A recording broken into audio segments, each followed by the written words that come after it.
와스프라는 말이 있습니다. 여러분들 가운데 와스프라는 말을 들어보신 분들 계실 줄 아는데, 와스프, WASP.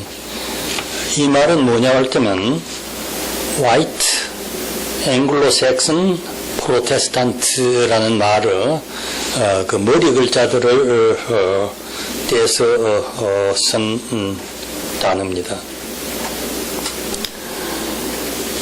화이트 백인들 중에서도 앵글로색손 인종, 그 중에서도 개신교 교인 프로테스탄트, 그래서 이거를 화이트 앵글로색손 프로테스탄트를 줄여서 와스프라고 하는데, 이 사람들이 미 대륙을 개척하고 미국 국가를 세운 사람들입니다. 우리가 미국 문화라고 할 때 미국 문화는 뭐냐 할 때면 이 와스프들이 영국에서부터 가지고 온 영국 문화를 가지고 미 대륙을 개척하면서 그 대륙을 개척하는 그 과정에서 경험한 그러한 경험에 의해서 영국 문화가 변형된 그런 새로운 문화가 미국 문화인 것입니다. 그러니까 미국 문화라고 하는 것은 와스프들이 영국에서 가지고 온 문화를 가지고 미 대륙을 개척하면서 경험한 그 경험에 의해서 경험을 통해서 이루어진 말하자면 변형된 새로운 문화가 미국 문화인 것입니다. 그래서 이제 미국식이란 말 많이 하는데, 미국식이라고 하는 것은 이러한 미국 문화의 일상생활의 방식, 일상생활의 양식, 이것이 이제 미국식이라고 하는 말인 것입니다. 현재 미국에는 전 세계의 모든 인종들이 다 와서 살고 있습니다. 그래서 미국이라고 하는 나라는 어떻게 보면은 하나의 그 인종 박람회 같은 그러한 양상을 띄우고 있는 것입니다.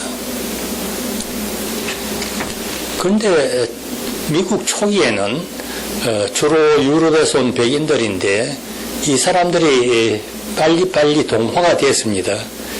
그래서 미국에 온 사람들은 전부 다 미국 문화에 동화가 돼가지고 미국 문화로서 살고 있었습니다. 그런데 요사이는 많은 사람들이 외국에서 오는, 전 세계에서 오는데 그 인종끼리 그 사이에 자꾸 그 벽이 쌓입니다. 그래 미국에 있는 모든 사람들이 다 하나가 되어서 한 문화 속에서 살아나가는 것이 아니고 인종끼리 전부 고립되어서 자기의 문화만 가지고 살고 있는 것이 미국의 현실인 것입니다.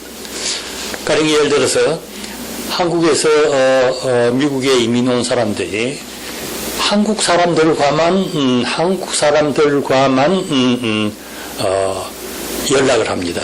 그래서 한인 사회가 형성이 되고, 거기에 한인회가 있고 한인교회가 있고 또 한인 비즈니스들이 있어서 그 비즈니스들이 또 연합을 하고, 또 한국 그로사리가 있어서 한국 그로사리에 가서 음식을 사다 먹고, 그렇게 하니까 그 한국 사람들이 미국에 와서 수십 년을 살아도 미국 사람하고 연락이 전혀 없습니다. 미국 사람들과 관계하는 일이 별로 없습니다. 그렇게 되니까 미국 문화가 뭔지도 모르고 미국식이 뭔지도 모르고 그냥 한국 사람으로서 그렇게 살고 있는 것입니다. 그래서 어떤 한국 사람들은 자기 이웃에 살고 있는 이태리 사람들 하는 글을 보고 이태리 사람들 하는 그것이 미국식인가 생각, 백인이니까, 백인은 다 그 미국 사람인가 싶어서, 그 미국, 이태리 사람들은 또 특별히 그 가족 관계가 아주, 친밀합니다. 그래서 가족끼리 아주 친밀하게 그렇게 지내고 한국 사람하고 비슷합니다. 그래서 미국 사람이라고 하는 것은 미국 사람들도 우리 한국 사람들처럼 그렇게 가족 간에 그 우애가 많고 그렇게 잘 지낸다 이렇게 생각을 합니다. 어떤 사람은 또 자기 이웃에 있는 와스프 하는 일을 또 가만히 보고 그 사람들이 이제 미국 사람이라고 그래가서 미국 사람들은 뭐 부모 자식 간에 형제 간에도 우위가 별로 없더라. 전부 개인주의고 전부 다 그 냉랭하더라 이렇게 합니다. 그래서 어떤 이 두 사람이 가령 만나서 토론을 하게 된다고 할 것 같으면은 미국 사람도 한국 사람처럼 아주 가족 관계가 좋다. 또 한 사람은 미국 사람들은 가족 관계가 아주 나빠서 냉랭하다. 서로 이제 의견이 다릅니다. 그래가지고 내가 미국에 몇십 년을 살았는데 내 말이 틀리겠느냐.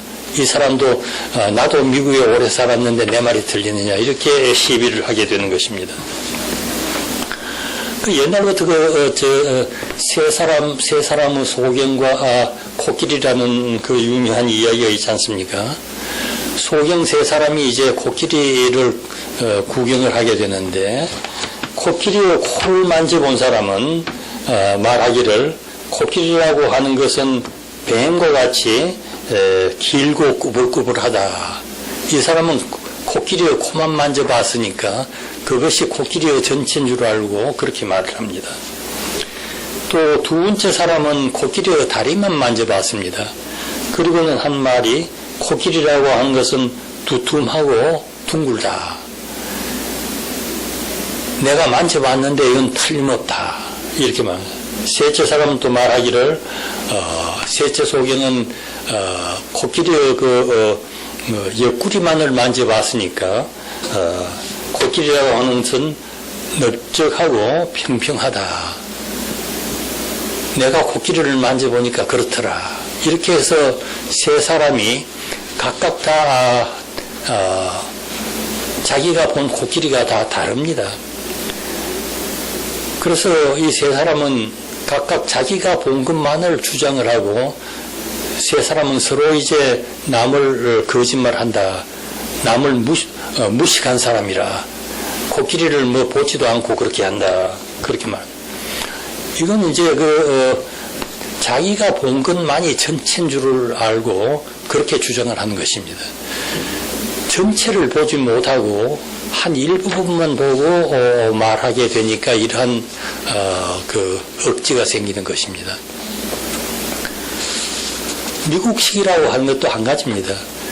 한국 사람들이 미국에 와서 살 때 그 미국의 일부분만 보고 이것이 미국식이다. 또 이 사람은 이것만 보고 이것이 미국식이다.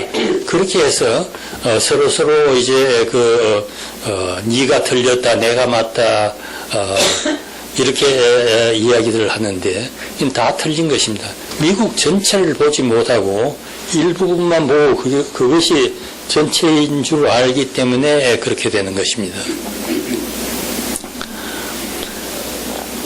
우리 한국 사람들은 옛날부터 농업이 주였습니다. 농업이라고 한 게 뭡니까? 땅에서 농사를 지어가지고 그 곡식을 가지고 먹고 사는 것입니다. 그리고 또 그 곡식을 팔아서 돈을 만들어서 또 다른 것도 사는 것입니다. 그래서 농업시대에는 이 땅이라고 하는 것이 생명입니다. 땅이 생명입니다. 농업시대는 땅이 생명이기 때문에 그 땅을 떠나지 못합니다. 그러니까 온 가족들이 한 곳에 모여서 삽니다. 그 땅을 떠나면 그것은 죽음을 의미하는 것입니다. 그러니까 대가족 제도가 발전하는 것입니다. 아들 셋이 있는데 아들을 장가를 보내면 며느리 셋이가 들어옵니다. 다른 뭐 시집을 가버리면 출가외인이라고 해서 그거는 카운트 안 합니다. 그 숫자에 들어가지가 않습니다. 그래 이제 아들들이 또 그 아이를 놓으면 이제 손자가 생깁니다. 그럼 또 가족이 또 더 많아집니다. 이렇게 자꾸 이렇게 가족이 많아지는데 이 가족들이 다른 지방에 가지는 못합니다.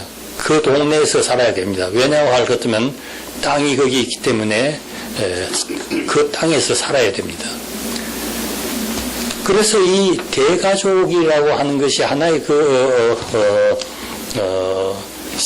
생활 공동체가 됩니다. 경제 공동체입니다. 모든 수입은 전부 다 할아버지에게 갔다가 그것이 분배되어서 또 아들들, 손자들도 그 돈을 사용하게 되고 그 밭에서 생산했는 농산물로서 생활을 하게 되는 것입니다. 이렇게 대가족 제도가 되고 그것이 생활 공동체가 되고 이제 경제 공동체가 되니까 가족끼리 친해야 됩니다. 가족끼리 그게 사이가 벌어지면은 그건 우리 한국말로 콩가루 집안이라 그래가지고 그 집안은 그 망하는 집안인 것입니다. 그렇게 이제 집안이 잘 화목하게 돼 나가기 위해서는 제일 쉬운 방법이 할아버지가 중심이 되어서 할아버지 명령대로 전부 다 따라야 하는 것입니다. 그래서 여기에 효도라고 하는 것이 대단히 중요하게 되는 것입니다. 그래서 그 집안이 잘 되어나가려고 할 것이면 할아버지 말씀 잘 듣고 할아버지 명령대로 잘 따라 나가고 그렇게 가족이 화목하고 서로서로 돕고 서로서로 사랑해야 그 집안이 좋은 집안이 되어나가는 것입니다. 옛날에는 한국의 초립동이라고 해가지고 아들을 놓으면 아주 어릴 때 장가를 보냅니다. 왜 그렇게 합니까? 며느리는 아들보다 더 나이가 많습니다. 왜 그렇게 합니까? 며느리를 데리고 오면 하나의 노동력이 생기는 것입니다. 이렇게 해서 노동력을 자꾸 증가시켜 나가려고 하니까 아들이 나이가 차지 않아도 어렸을 때 장가를 보내서 며느리를 데리고 와서 그렇게 노동력이 많아져서 농업을 잘 하게 되는 것입니다. 그렇기 때문에 이 한국 사회에서는 효도라고 하는 것이 대단히 중요하고 또 가족 간의 우애라고 하는 것이 중요합니다. 그러나 한국도 지금은 이제 산업화가 되고 국제화가 되어서 이제 많이 달라집니다. 그런데 미국에서는 그 산업화 국제화가 벌써 옛날부터 되었습니다. 산업화가 되니까 어떻게 됩니까? 사람들이, 가족들이 한 지방에서 살 수 없게 됐습니다. 사람들이 다 공장 따라서 이동을 합니다. 그 공장을 닫으면은 직업을 잃어버리니까 또 다른 공장을 찾아서 또 다른 곳으로 또 이사를 갑니다. 그러는 중에 가족들이 다 해집니다. 지금 사회가 또 어떻습니까? 지금 사회가, 미국 사회가 아들이 학교를 졸업을 하면은 취직을 하는데 취직이 어디에 될지 모릅니다. 부모는 필라델피아에서 살고 있지만은 취직이 시카고에 대해서 시카고로 갈 수도 있습니다. 로스앤젤레스에 대해서 로스앤젤레스에 갈 수도 있습니다. 심지어는 외국으로 가는 예도 많습니다. 어디로 갑니까? 독일로도 가고 영국으로도 가고 불란스로 갑니다. 우리 아들이 미국에서 낳는데 한국말 한마디도 못합니다. 한국말 한마디도 못하는 아들인데 근데 어떻게 그 한국에서 유학 온 여학생을 만나서 이제 서로 좋아하게 되고 결혼까지 하게 됐습니다.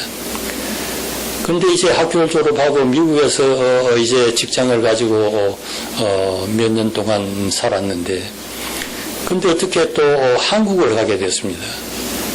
그래, 한국말도 한마디도 할 줄 모르지만은 한국에 와서 지금 몇 년째 있습니다. 근데 언제 돌아올지도 모르고 한국에서 영주할지도 모르고 그러한 형편입니다. 이와 같이 산업화 시대, 국제화 시대에는 가족이 한 지방에서 살 수 없게 됩니다. 다 헤어집니다. 헤어지니까 결국은 어떻게 됩니까? 아무리 가족이라도 가까이에 있어서 늘 보고 늘 같이 살아야 정도 생기고 또 서로 돕기도 하고 도움을 받기도 하지만은 멀리 떨어져 있으면은 서로 도울 수도 없고 그렇게 해서 결국은 개인주의가 됩니다. 한국에서 우리가 보통 개인주의라고 할 것 같으면 이기주의라고 생각하는데, 이기주의는 내 이익만을 차리고 남이 어떻게 되든 상관없다고 하는 그러한 이기주의를 개인주의라고 그러는데, 제가 여기에서 말하는 미국의 개인주의라고 하는 것은 이기주의라는 뜻을 떠나서 다른 의미의 개인주의입니다. 이 개인주의는 내 운명은 내가 개척한다. 내가 열심히 일해서 내 힘으로서 살아나간다. 남에게 의지하지 않는다. 남에게 신세지지 않는다. 그러한 의미에서 개인주의입니다. 그래서 미국 사람들은 개인주의라고 하는데, 한국에서 오신 분들이 얼핏 듣기에 미국 사람들은 개인주의라고 하면은 미국 사람들은 다 이기주의가 돼서 자기 몸 하나밖에 모른다. 남의 일도 모른다. 그렇게 생각하실 수가 있는데, 미국에서 개인주의라고 하는 그런 뜻에서 개인주의가 아니고 지금 이야기한 대로 내 힘으로서 살아나간다. 독립적으로 내 힘으로서 내가 독립적으로 살아나간다고 하는 그러한 의미에서 개인주의입니다. 남의 신세를 지지 않는다. 남을 의지하지 않는다. 그래서 미국 문화는 결국 개인주의 문화로 발전이 되는 것입니다. 그것이 이제 미국에서는 오래전부터 됐지만은 한국에는 아직까지도 산업화도 되고 국제화도 됐지만은 아직 그것이 오래되지가 않았습니다. 그래서 한국 사람들의 대부분은 지금도 서로 의지하고 서로 친세지고 서로 도우면서 살아나가려고 그렇게 합니다. 제가 목회를 할 때 교인들 많은 교인들의 속사정을 아는데 많은 사람들이 내가 지금 미국 와서 이렇게 살고 있지만은 아무도 나를 도와주지 않는다. 형제도 아무 소용도 없다. 이런 말을 많이 들었습니다. 미국서는 남의 도움을 받고 사는 것이 아닙니다. 미국이 지금 경제 침체가 돼서 어렵다고는 하지만 그래도 미국은 아직까지도 기회가 많습니다. 어떻게 해서든지 살아나가려고 할 것 같으면은 미국에서는 아직까지도 기회가 많아서 살아나갈 길이 얼마든지 있습니다. 그렇기 때문에 미국에 이민을 온 여러분들은 미국에서 남의 도움을 받으려고 하지 말고 자기 일자리를 찾아서 적당한 일자리를 찾아서 열심히 일해서 자기 자신의 미래는 자기 자신이 개척해 나가야 하는 것입니다. 오늘은 여기에서 마치겠습니다. 감사합니다.